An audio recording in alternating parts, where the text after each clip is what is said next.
है कि जेल प्रशिक्षण एकेडमी करनाल द्वारा आपको आधुनिक प्रशिक्षण पद्धतियों, मानवाधिकारों, मनोवैज्ञानिकों, समझ और कानून की बारीकियों, शारीरिक दक्षता और नैतिक मूल्यों से सुसज्जित किया गया है। साथियों, यह प्रशिक्षण आपको केवल एक कर्मचारी नहीं बल्कि एक संवेदनशील, विवेकशील और उत्तरदायी अधिकारी बनने की दिशा में अग्रसर है। साथियों, आपकी वर्दी आपका अधिकार नहीं है बल्कि ये आपकी जिम्मेवारी है। साथियों, आज के समय में कारागार कर्मियों की भूमिका पहले से कहीं अधिक चुनौतीपूर्ण हो गई है। बदलते सामाजिक परिवेश, तकनीकी विकास और अपराध के नए स्वरूपों के बीच आपको न केवल सजग रहना बल्कि दृष्टिकोण को भी हमें बनाए रखना है। साथियों, जेल के भीतर अनुशासन बनाए रखते हुए बंदियों के साथ मानवीय व्यवहार, उनके पुनर्वास और समाज में पुनः सम्मानजनक जीवन की दिशा में मार्गदर्शन देना आपका प्रमुख दायित्व है। साथियों, आपकी इस भूमिका को देखते हुए हमने इस जेल में ट्रेनिंग एकेडमी की स्थापना की है। मुझे ये खुशी है कि 21 मई 2025 का वो दिन याद आ रहा है जब इस एकेडमी का मैंने आकर के यहाँ उद्घाटन किया था। इसमें जेल के कर्मचारियों और अधिकारियों को आधुनिक प्रशिक्षण प्रदान करने के लिए अति आधुनिक सुविधाएं वो हैं। हमने जेल विभाग में आधारभूत ढांचे के सुदृढ़ीकरण, डिजिटलाइजेशन और ई जेल प्रणाली, वीडियो कॉन्फ्रेंसिंग, कौशल विकास कार्यक्रमों और स्वास्थ्य सुविधाओं के विस्तार की दिशा में अनेक महत्वपूर्ण कदम उठाए हैं। साथियों, हमारा उद्देश्य है कि कारागार व्यवस्था केवल सुरक्षित ही नहीं बल्कि सुधारोन्मुख, पारदर्शी और मानवीय बने। इस लक्ष्य की प्राप्ति में आप सभी की भूमिका अत्यंत महत्वपूर्ण है। साथियों, प्रदेश की जेलों में बंदियों के प्रवेश से लेकर रिहाई तक तथा उनके रहन सहन, खान पान, उनकी मुलाकातें, चिकित्सा सुविधाएं और कोर्ट पेशी व कैंटीन व्यवस्था पूरी तरह से कंप्यूटरीकृत हैं। साथियों, बंदियों को शिक्षा प्रदान करने हेतु जेलों में हमने स्किल डेवलपमेंट कोर्सेज चलाए जा रहे हैं। साथियों, यही नहीं, हम यह भी सुनिश्चित कर रहे हैं कि कैदी जेल से बाहर आने पर सम्मानजनक वो रोजगार प्राप्त कर सके और समाज की वो मुख्य धारा में जुड़ सके। साथियों, इसी दिशा में 5 जेलों में हमने ITI के डिप्लोमा कोर्स व पॉलिटेक्निक कोर्सों की शुरुआत भी की है। ये कौशल प्राप्त करने वाले कैदियों को सजा की अवधि समाप्त होने पर हरियाणा कौशल रोजगार निगम के माध्यम से रोजगार देने के लिए निगम से MOU भी हमने किया है। साथियों, कैदियों से रोजगार के लिए हमने प्रदेश को 8 जेलों में पेट्रोल पंप खोले हैं और इसके अलावा अगले महीने तक 4 और जेलों में पेट्रोल पंप खोले जाएंगे। साथियों, केंद्रीय जेल अंबाला, केंद्रीय जेल 1 हिसार और जिला जेल फरीदाबाद, पानीपत, गुरुग्राम, करनाल, झज्जर, रोहतक और यमुनानगर, कुरुक्षेत्र में जेल रेडियो स्टेशन भी चलाए जा रहे हैं। साथियों, राज्य की जेलों में 335 जो वीडियो कॉन्फ्रेंसिंग सिस्टम वो स्थापित किए गए हैं और इनके द्वारा बंदियों की विभिन्न माननीय न्यायालयों में ऑनलाइन पेशी भी कराई जाती है।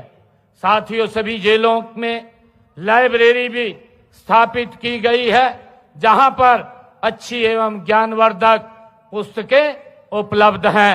कठोर एवं गंभीर अपराधों में शामिल अपराधियों के लिए रोहतक में एक अत्याधुनिक सुरक्षा व्यवस्था एवं तकनीकी से युक्त उच्च सुरक्षा जेल का निर्माण कार्य भी अंतिम चरण में है।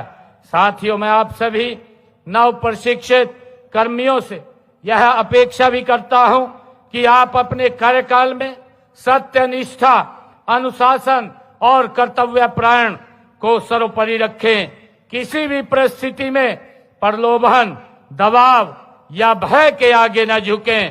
कानून का पालन करते हुए संवेदनशीलता और करुणा को अपने व्यवहार का आधार बनाएं।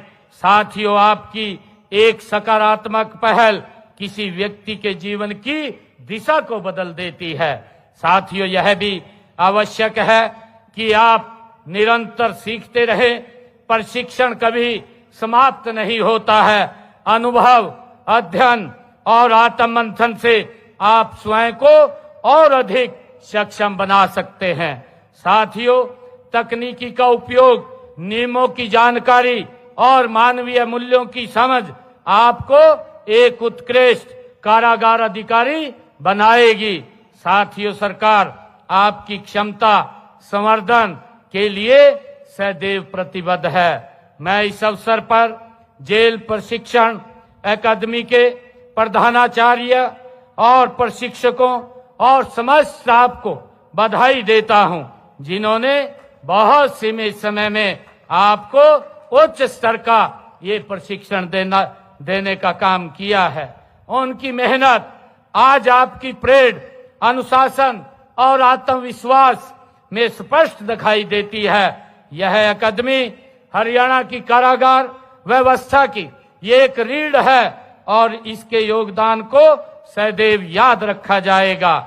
साथियों, मैं ये कहना चाहता हूं कि अंत में मैं ये भी कहना चाहूंगा कि मैं इस समारोह में जो पासिंग आउट ये परेड में सभी कर्मियों को मैं हार्दिक जहां शुभकामनाएं देता हूं।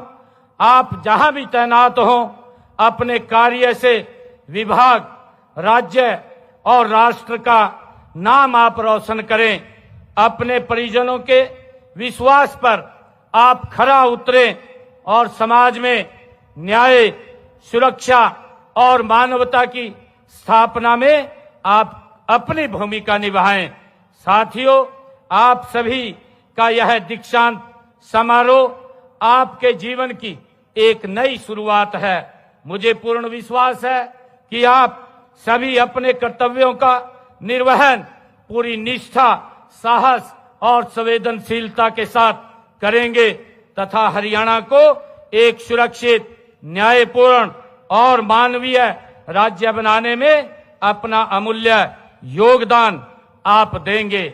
साथियों, मुझे खुशी है कि जब मैं आप लोगों के बीच में यहां आ रहा था तो मुझे कुछ संज्ञान में बातें लाई गई और मुझे बताया गया कि जेल वार्डन और पुलिस कांस्टेबल पदोन्नति, सेवा विस्तार और भत्तों में विसंगतियां हैं। इस संबंध में मैं आज इस मंच से कुछ घोषणाएं भी मैं करना चाहूंगा। मेरा मानना है कि इन घोषणाओं से जेल विभाग के सभी अधिकारियों और कर्मचारियों का मनोबल और कार्यक्षमता और बढ़ेगी। साथियों, मेरे संज्ञान में ये लाया गया कि वार्डन से हेड वार्डन बनने में सामान्यतः 20 वर्ष से अधिक का लंबा समय लग जाता है।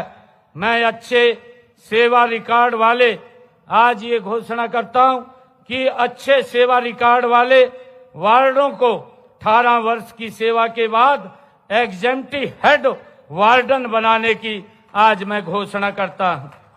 साथियों, भारत सरकार द्वारा पुलिस एवं दोनों विभागों के अधिकारियों एवं कर्मचारियों को गणतंत्र एवं स्वतंत्रता दिवस पर उनकी उत्कृष्ट सेवाओं का सम्मान करते हुए उन्हें पुलिस मेडल एवं करेक्शनल सर्विस मेडल आदि प्रदान किए जाते हैं। साथियों, यह भी मेरे ध्यान में लाया गया है कि पुलिस विभाग में पदक प्राप्त कर्मियों को प्रोत्साहन स्वरूप सेवा विस्तार का लाभ पिछले 2 दशकों से दिया जाता रहा है, लेकिन चुनौतीपूर्ण एवं जोखिमपूर्ण ड्यूटी निभाने वाले जेल कर्मियों के लिए ऐसी कोई नीति नहीं थी। इस असमानता को दूर करने के लिए अब करेक्शनल मेडल प्राप्त करने वाले जेल विभाग के अधिकारियों व कर्मियों को 1 वर्ष सेवा विस्तार का लाभ दिए जाने की भी मैं घोषणा करता हूं। साथियों, सबसे महत्वपूर्ण बात यह है कि पुलिस और जेल कर्मियों की ड्यूटी का जोखिम लगभग समान होने के बावजूद भी जेल वार्डनों को मिलने वाले भत्ते पुलिस विभाग में कांस्टेबल के समक्ष पद की तुलना में ये काफी कम है। आज मैं इस विसंगति को भी दूर करने के लिए जेल वार्डन व हेड वार्डन के भत्तों को भी पुलिस विभाग पुलिस कांस्टेबल को मिलने वाले भत्तों के समान करने की घोषणा करता हूं। इस समय जेल वार्डनों को राशन भत्ता 600 रुपए प्रति माह मिलता है। मैं इसे आगामी वित्त वर्ष से 2.5 गुना बढ़ा करके 1500 रुपए करने की घोषणा करता हूं। साथ ही कन्वेंस भत्ता जो इस समय 50 रुपए प्रति माह है, उसे 14 गुना से अधिक बढ़ा करके 720 रुपए प्रति माह करने की घोषणा करता हूं। और साथियों, इसी तरह वर्दी भत्ता 3000 रुपए से बढ़ा करके 7500 रुपए प्रति वर्ष करने की घोषणा करता हूं। साथियों, मैं बताना चाहूंगा, इन घोषणाओं से सरकार पर कुल लगभग 26 करोड़ 35 लाख प्रति वर्ष का वित्तीय भार पड़ेगा, जिसे हम सहर्ष स्वीकार कर रहे हैं। आज आप सब प्रशिक्षकों को मैं बहुत बहुत बधाई देता हूं और इन्हीं शब्दों के साथ एक बार फिर आप सभी को और सभी जो हमारे अभिभावकगण आए हैं, माता पिता, हमारे रिश्तेदार आए हैं, क्योंकि हमारी सरकार की ये पॉलिसी है बिना खर्ची बिना पर्ची के। आज मुझे खुशी है कि हरियाणा में पिछले 11 वर्षों में जो ये कारवां देश के यशस्वी प्रधानमंत्री आदरणीय मोदी जी के नेतृत्व में चला है, तो हमने 2 लाख बिना पर्ची बिना खर्ची के हरियाणा में सरकारी नौकरी देने का काम वो किया है। मैं आप सभी को पुनः बहुत बहुत बधाई देता हूं।